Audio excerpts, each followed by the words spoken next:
자, 오늘 본문의 말씀은 예수님께서 이제 십자가의 순환을 앞둔 시점에서 예루살렘 성을 입성하신 종려 주일에 있었던 사건을 다루고 있습니다.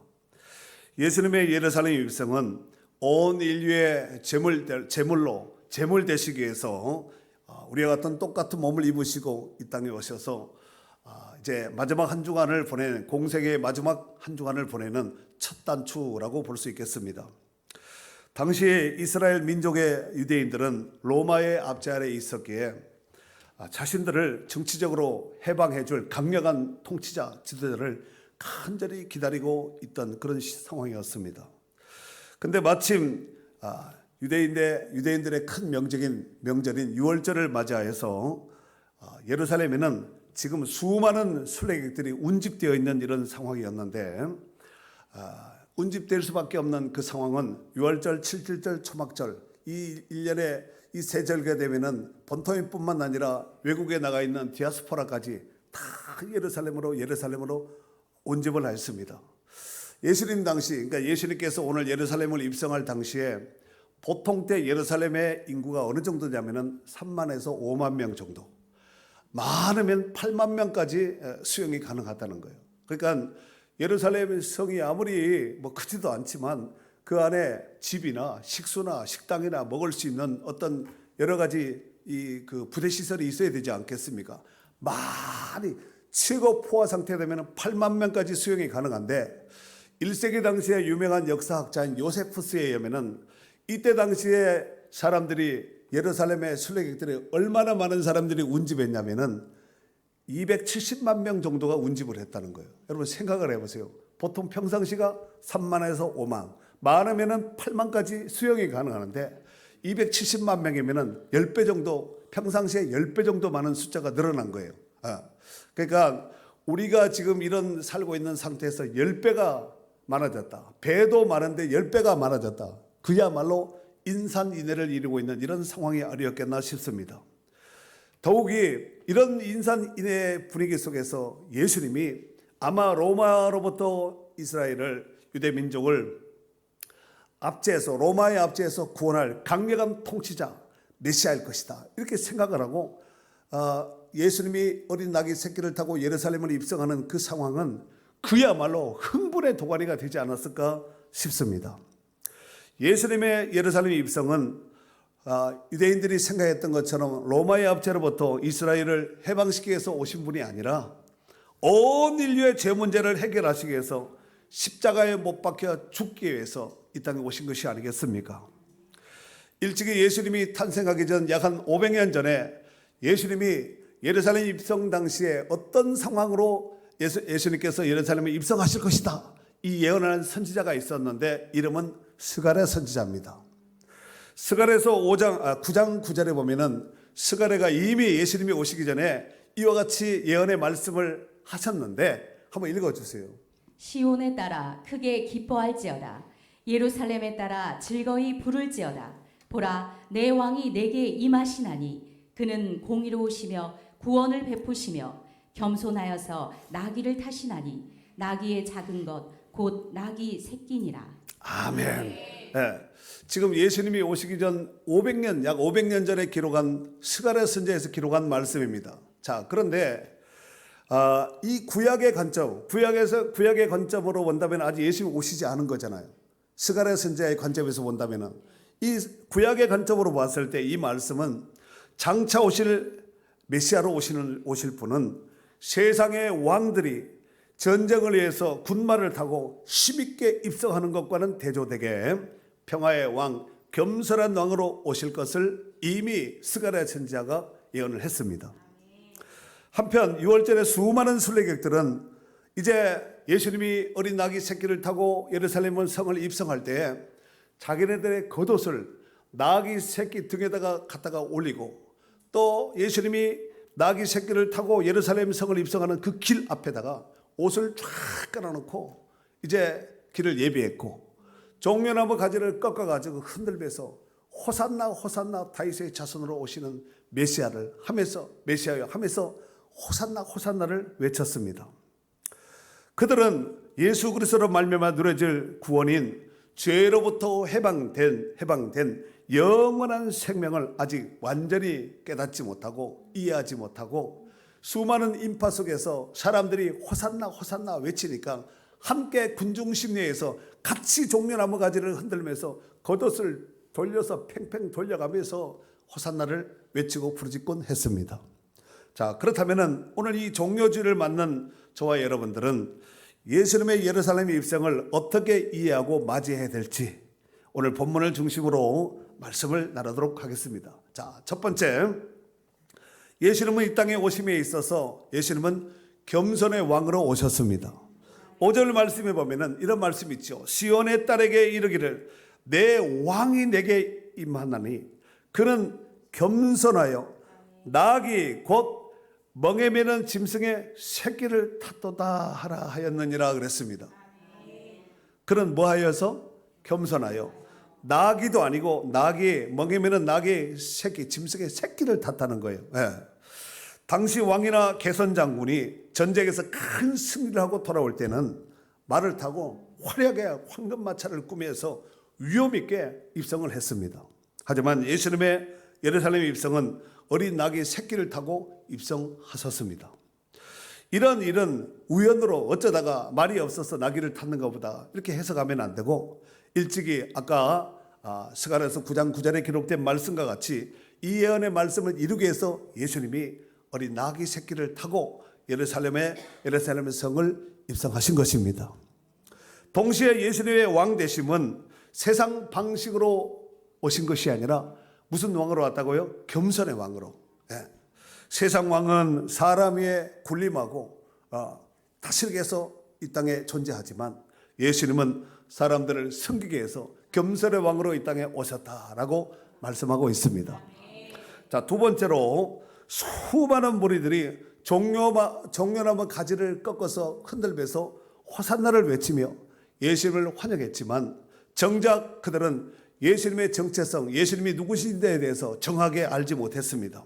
좀 길지만 한번 6절에서 9절까지 한번 읽어주세요. 제자들이 가서 예수께서 명하신 대로 하여 나귀와 나귀 새끼를 끌고 와서 자기들의 겉옷을 그 위에 얹음에 예수께서 그 위에 타시니 무리의 대다수는 그들의 겉옷을 길에 펴고 다른 이들은 나뭇가지를 베어 길에 펴고 앞에서 가고 뒤에서 따르는 무리가 소리 높여 이르되 호산나 다윗의 자손이여 찬송하리로다. 주의 이름으로 오시는 이여 가장 높은 곳에서 호산나 하더라. 아멘. 여기 1절 말씀에 보면 이런 말씀이 있죠. 1절 그들이 예루살렘에 가까이 가서 감난산 벳박에 이르렀을 때 예수께서 두 제자를 보내시며 이르시되 너희는 맞은편 마을로 가라. 그리하면 곧 매인 나귀와 나귀 새끼가 함께 있는 것을 보리니 풀어 내게로 끌고 오라. 만일 누가 무슨 말을 하거든 주가 쓰시겠다 하라. 그리하면 즉시 보내리라 라고 말씀하셨습니다. 유대 땅에서부터 예루살렘을 오기까지 반드시 이게 감난산을 넘어야지만 예루살렘에 들어갈 수 있거든요. 그런데 이 벳박에 이르렀을 때 제자 둘을 건너편 마을로 보내면서 나귀와 나귀 새끼가 매여 있는 것이 있는데 건너편 마을에 가면은 풀어서 끌고 오라 그랬습니다. 만약에 누가 왜 푸냐 이렇게 묻는다면은 주가 쓰시겠다라. 그러면은 보낼 것이다 하고 가서 그대로 했더니 그렇게 그대로 물었고 그대로 답을 해서 그대로 끌고 왔습니다. 자, 그런데 여기서 이제 나귀와 나귀 새끼를 한번 볼 필요가 있다고 생각합니다. 2절에 곧 매인 나귀와 무슨 나귀요? 매여 있는 나귀, 매인 나귀와 나귀 새끼가 함께 있는 것을 보리니 풀어 내게로 끌고 오라 그랬습니다. 여러분, 나귀의 지금 현재 상태는 매여 있는 상태입니다. 주인이 있다는 얘기죠. 주인이 있다는 얘기입니다. 들 야생 나귀가 아니라 주인이 있는 나귀. 어떻게 본다면은 이것을 조금 영적으로 한번 생각을 해본다면 우리는 전에 다 원수마귀와 사단의 권살에 매여 있던 자들입니다.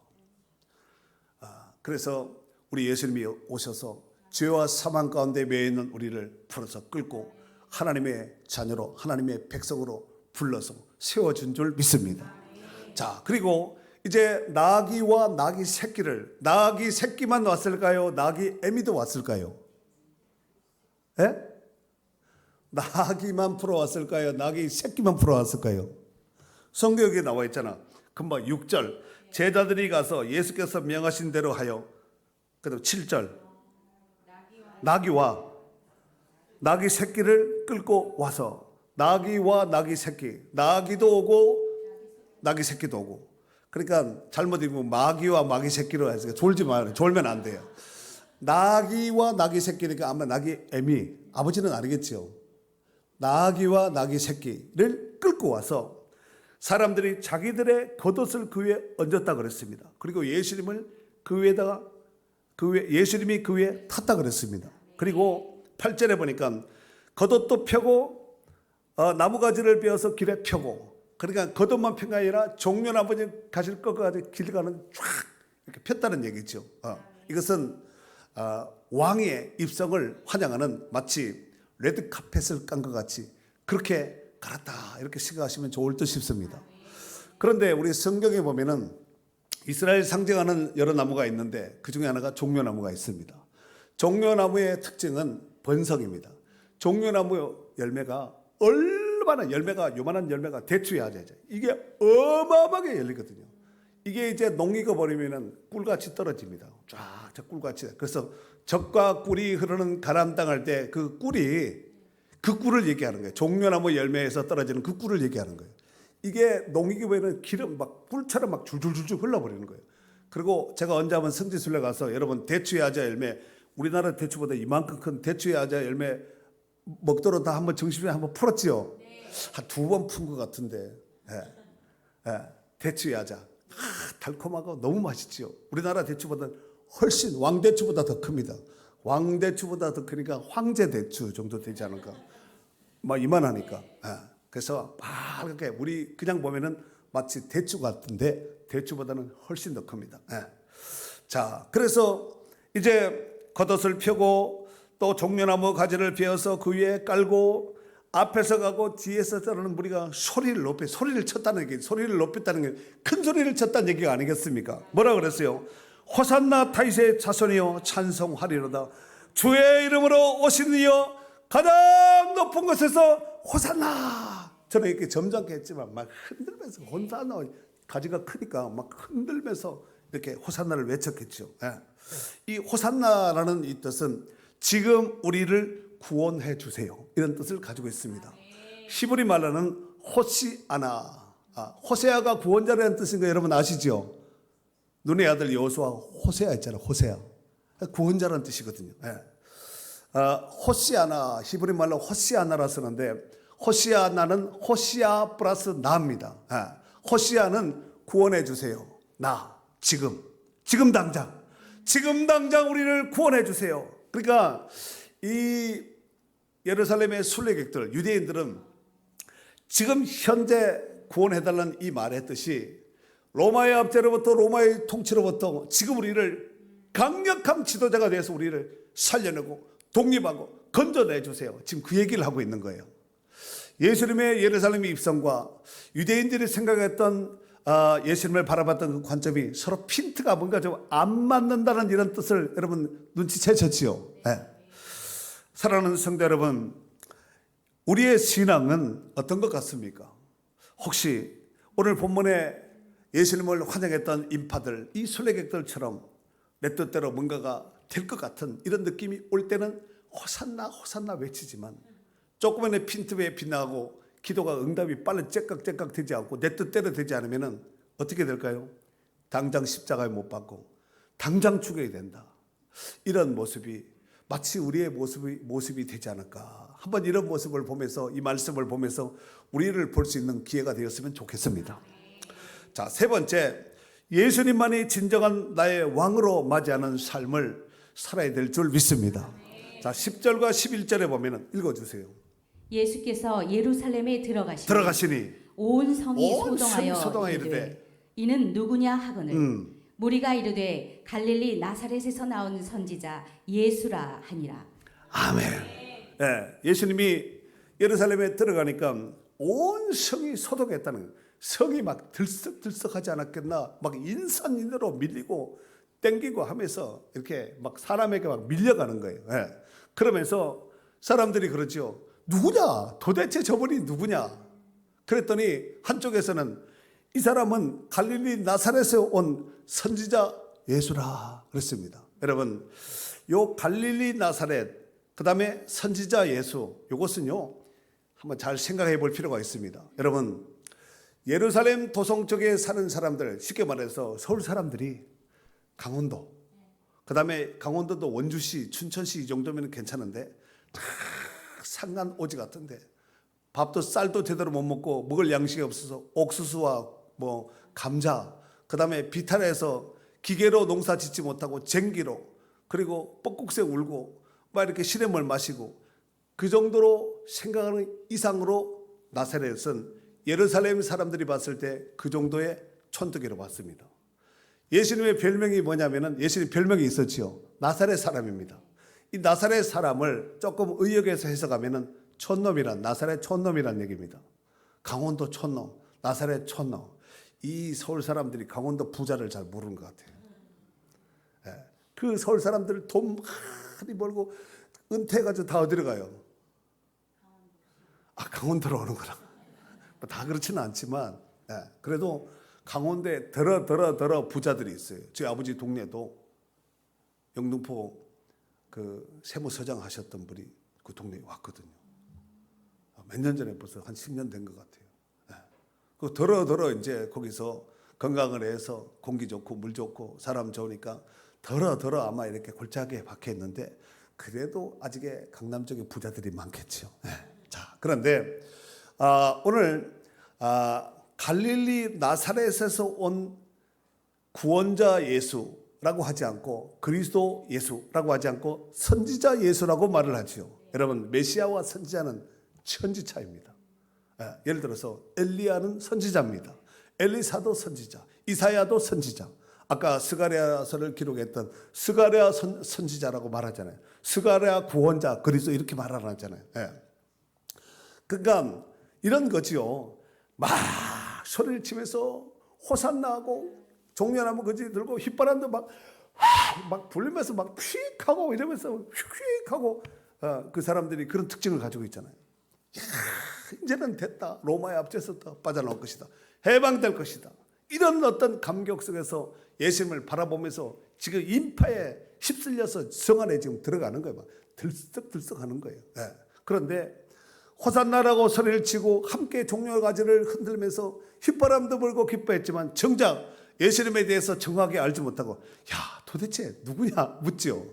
도대체 누구냐. 그런데 그랬더니 갈릴리 나사렛 사람 선지자 예수라.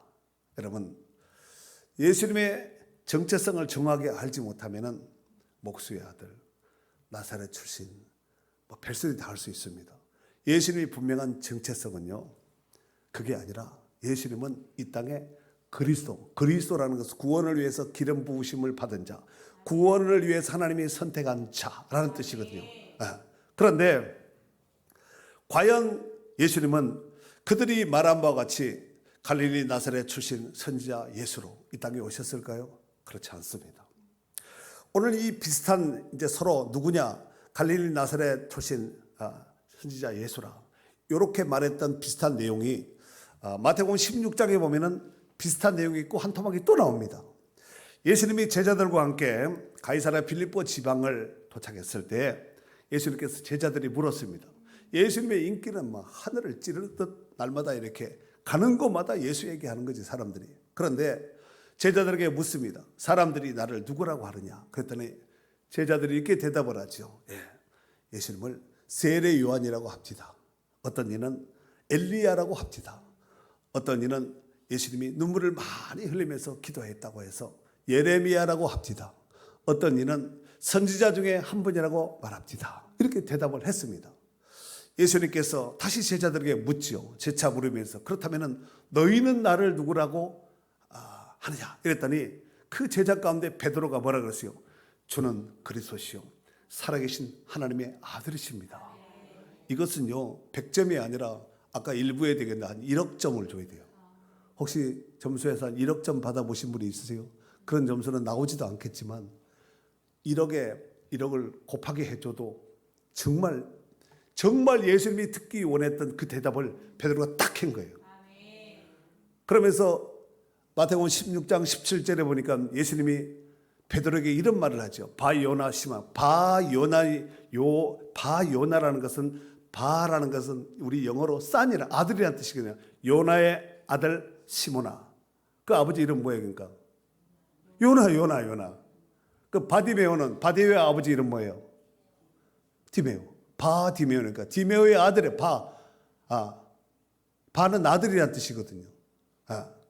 자, 바요나 시모나, 내가 복이 있도다. 이를 내게 알게 하니는 하늘에 계신 내 아버지시니라.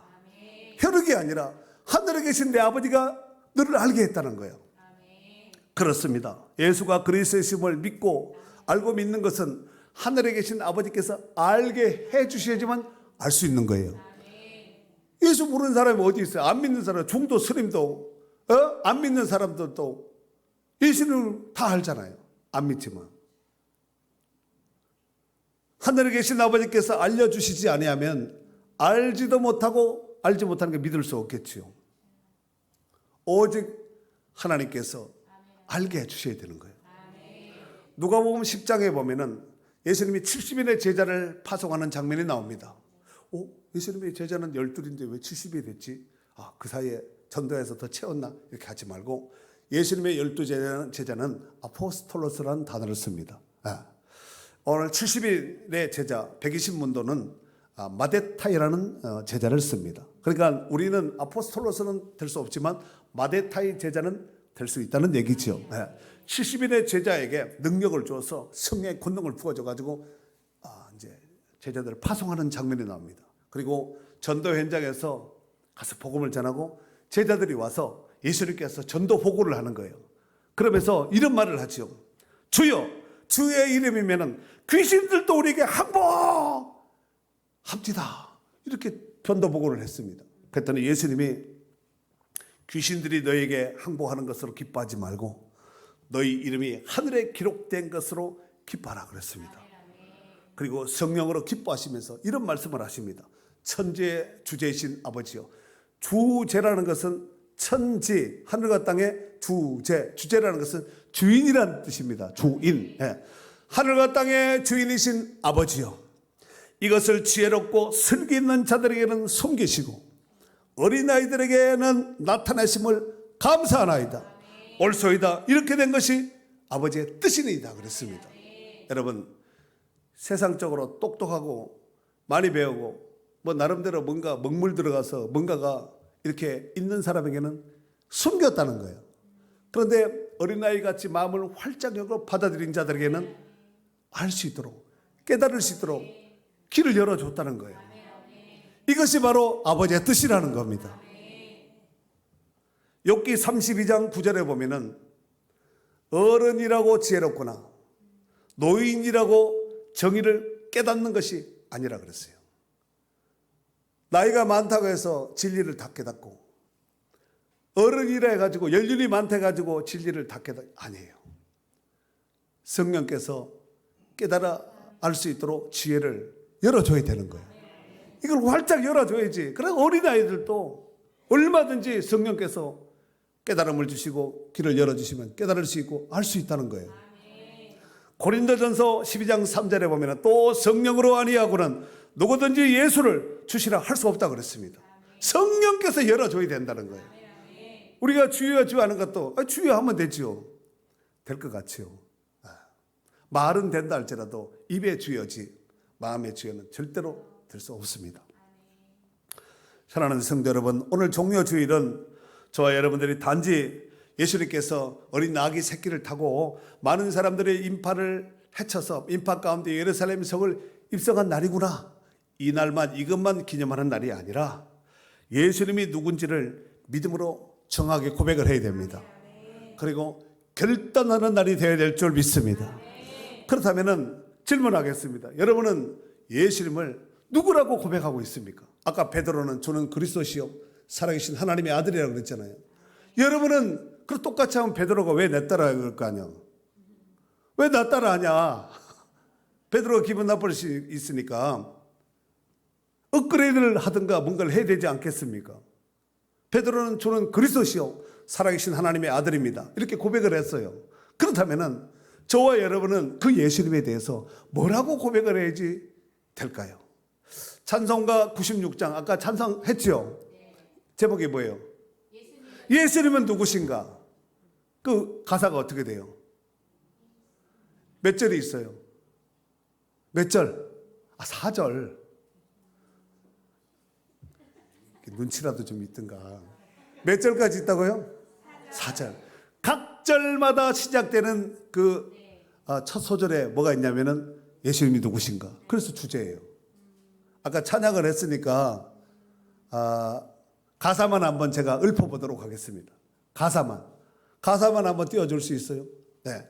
자, 매 소절 시작은 예수님은 누구신가거든요. 이거 4절 말고 4절 예수님이 누구신가 4절짜리를 1절서부터 제가 이제 가사만 읽어드릴게요. 네. 자, 예수님은 누구신가? 우는 자의 위로와 없는 자의 풍성이며 천한 자의 높음과 잡힘 자의 노임되고 우리 기쁨 되시네. 2절 예수님은 누구신가? 약한 자의 강함과 눈먼 자의 빛이시며 병든 자의 고침과 죽은 자의 부활되고 우리 생명 되시네. 3절 예수님은 누구신가? 추한 자의 정함과 죽을 자의 생명이며 죄인들의 중보와 멸망자의 구원되고 우리 평화 되시네. 4절 예수님은 누구신가? 온 교회의 머리와 온 세상의 구주시며 모든 영의 왕이요 심판하실 주님 되고 우리 영광 되시네. 우리 영광 되시네. 아멘. 그렇습니다. 진정한 신앙은 환경으로부터 오는 것이 아니라 우리가 예수님이 누구신지에 대해 이 정체성을, 이 아이덴티티를 정하게 하고 들어가야 돼요. 그냥 해, 그냥 믿어, 그냥 믿으면 돼, 그냥 해, 그냥 이거 이러면 안 돼요. 그냥 먹어간다고 독이라고 막 아무거나 막 먹으면 안 되잖아요. 에? 그냥 해, 이거 안 돼요. 안 됩니다. 그냥 먹을 수는 있을지 몰라요. 그냥 신앙생활하면 절대로 안 됩니다. 베드로후서 3장 18절에 보면은 오직 우리 주 곧 구주 예수 그리스도의 은혜와 그를 아는 지식에서 자라가라 그랬습니다. 자라가야 돼요. 신앙이 자라다가 딱 멈췄다. 멈춘다는 얘기는 죽는다. 거기서부터 이제 죽은 거예요. 더 이상 자라지 않으면 죽은 겁니다. 계속 살아나야 돼요. 계속해서 자라는 역사가 있어야 될 줄 믿습니다. 예수님의 분명한 정체성은 무엇일까요? 예수님이 그들이 말했던 것처럼 지금 우리를 구원해 주세요. 호산나 호산나. 입으로 그런다고 되는 거죠. 그들이 말했던 건 이 호산나가 정치적인 메시아를, 강력한 통수권을 가진 이 메시아를 지금 그런 관점에서 호산나를 외쳤거든요. 네. 그러나 예수님은 우리의 죄 문제를 해결해 오신 그리스도요. 뿐만 아니라 인생의 모든 문제를 해결해 주실 나의 왕이시고 나의 하나님이신 줄로 믿습니다. 여러분 아까 예수님은 누구신가? 우는 자의 또 위로와 없는 자의 풍성, 천한 자의 높음, 잡힌 자의 노임, 그 다음에 약한 자의 강함, 눈먼 자의 빛, 병든 자의 고치, 죽은 자의 부활, 추한 자의 정엄, 죽을 자의 생명, 죄인들의 중보, 멸망자의 구원, 교회의 머리, 온 세상의 구주, 모든 왕의 왕, 심판하실 주님 되면은 이거 찬송 한 장에 예수님에 대한 모든 것을 다 드러낸 거 아니에요? 노래만 이렇게 부르고 그 다음에 물어보면은 몰라요. 이렇게 하면 안 돼요. 지금 불렀잖아요. 같이 찬양을 부르면서도 다 불렀음에도, 그렇게 큰 소리로 불렀음에도 물어보면은 몰라요. 이렇게 하면 안 돼요. 그렇다면 이제 우리의 삶의 모든 주권을 쥐고 계신 그분 앞에서 우리는 어떠한 신앙 고백을 해야 될까요? 베드로는 저는 그리스도시요 살아계신 하나님의 아들이라고 고백했거든요. 그렇다면 우리는 이 종료주일 예수님께서 2000년 전에 어린 아기 새끼를 타고 많은 인파 속에서 예루살렘 성을 입성하셨던 그 주님이 우리의 죄 문제를 해결하기 위해서 영원한 우리의 왕이 되시기 위해서 이 땅에 오신 것이 아니겠습니까? 그러면은 시간적으로 본다면 2000년 전에 오셨지만 지금 시점을 만약에 우리가 지금의 상황을 비춰서 만약에 적용을 시켜 본다면은 그 주님이 오늘 우리 가운데 이미 자정하여 있는 줄 믿습니다.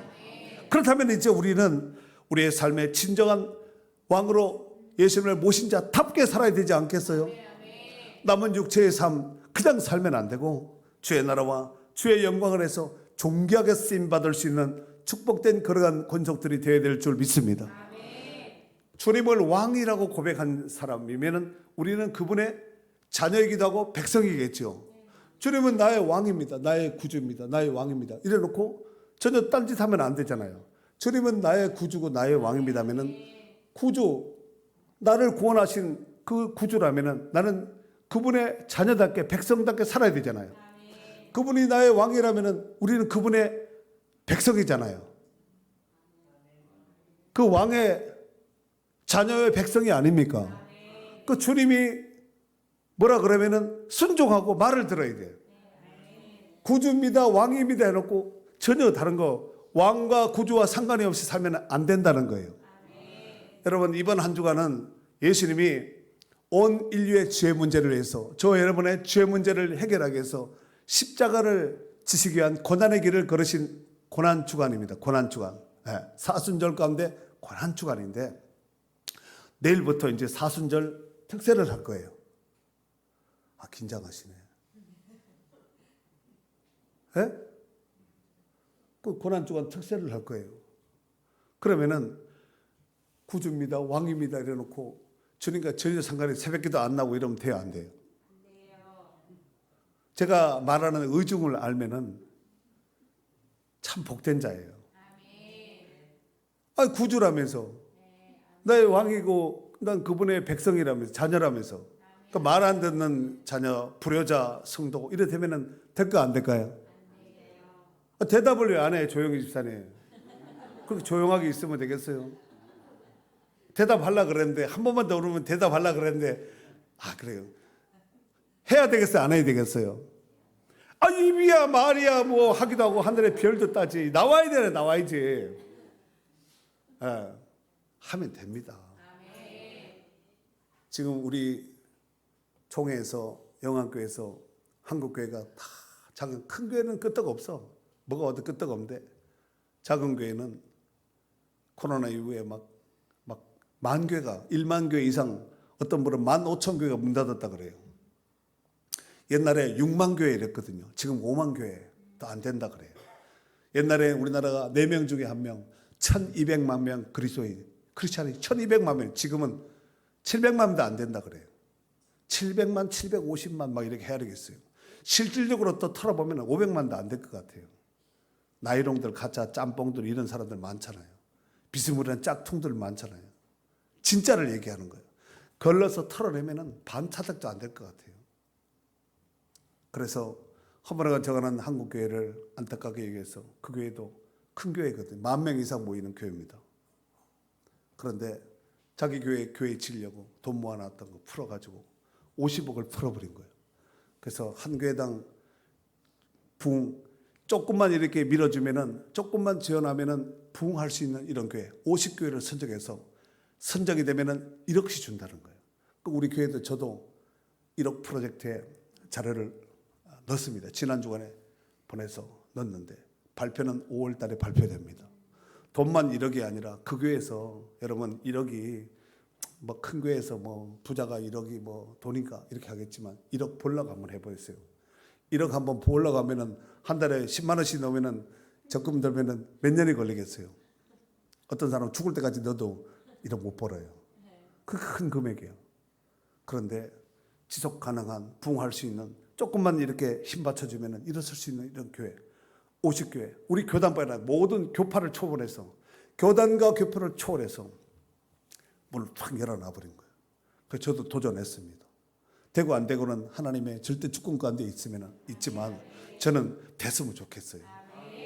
그래서 그 내용 중에 1층에서 2층으로 올라가는 엘리베이터는 안 되지만 리프트가 5천만 원이더구만요. 그거 내가 넣었어요. 그리고 우리 교회 이렇게 하면 내가 부흥시킬 거라고 의지를 표명했죠. 부흥 안 될 교회에는 돈 안 준다니까 의지를 표명해야 되지 않겠어요? 그래서 우리 교회는 반드시 부흥된다. 제2의 영안교회 같은 교회가 돼서 우리 교회도 50억 내놓는 교회가 될 수 있도록 우리도 한번 해보겠다고 의지를 이렇게 표명한 거예요. 그쪽에서 놀래게 보다가 무슨 교회가 다 했네 그럴 거 아니야. 우리 교회 50억 지원하지 말라는 법이 어디 있어요? 50억이 뭐 부자들한테 뭐 5천억 가지고 있는 1조 가지고 있는 사람한테 50억 껌값 아니에요? 지금은 껌값이 아니지만. 하여튼 역사의 주권은 하나님 지고 계시니까 되게 하신 하나님 되게 하면 되는 거고, 안 되게 하신 하나님이 안 되게 하면 안 되는 거지 뭐. 사람이 힘쓰고 애쓴다고 되는 거예요? 그런 말 들어보셨어요? 진인사 대천명. 너무 문자를 썼더니 또 당황하신 것 같은데, 사람이 할 것 다 하고 그 다음에 하늘의 뜻을 따른다는 진인사 대천명 들어보셨죠? 우리 하늘의 뜻은 하늘만 바라보게 하나님이 되고 안 되고는, 높고 낮추고 되고 안 되고 있고 없고 모든 주권은 하나님 손에 있으니까 하나님이 오케이 하면 되는 거예요. 그러니까 내일서부터 펼쳐질 이 고난주간 한 주간 새벽기도 도전하셔야 됩니다. 그냥 잠자고 다 자고 내 뜻대로 고난주간이든 부활주간이든 상관없이 나는 내 뜻대로 내 마음대로 하겠다. 그러면 자기 뜻대로 알아서 일을 하다가 그냥 이렇게 알아서 가시면 돼. 천국을 가든지 지옥을 알아서 가시면 돼. 이렇게 되면 안 돼요. 좀 사람이 좀 뭔가 나를 세우고 각을 세울 때는 확실하게 좀 해야 될 필요가 있지 않아요? 뭉텅뭉텅 해가지고 하고 이렇게 살면 되겠습니까? 좀 의지를 좀 표명해서 뭔가를 해야 돼. 예? 되고 안 되고는 하나님이 주권에 있는 것이고, 교회에서 뭐 합니다 하면은 같이 힘을 모으고 이게 진짜 성도지. 교회는 알아서 하시고 나는 그래도 내 마음대로 한다, 이렇게 제 갈 길을 안다, 이렇게 하면 안 돼요. 그런 교회를 하나님 쓰시겠습니까? 그런 사람을 하나님께서 쓰시겠습니까? 택도 없습니다. 어떤 사람이 성경에 그렇게 쓰임받은 사람이 어디 있어요? 하나님이 하지만 말도 안 되는 소리를 해도 예 하고 가는 거야. 물이고 불이고 뭐 강이고 막 들어가고 막 그냥 하라면 하는 거죠. 한번 해봅시다. 할 수 있겠습니까? 해보지도 않고 안 된다고 하고 이러면 되겠어요. 하여튼 고난주간 다시 한번 우리 신앙을, 믿음을, 의지를 표명해서 우리 신앙을 한번 다시 한번 업그레이드 할 수 있는 기회가 될 수 있기를 바랍니다.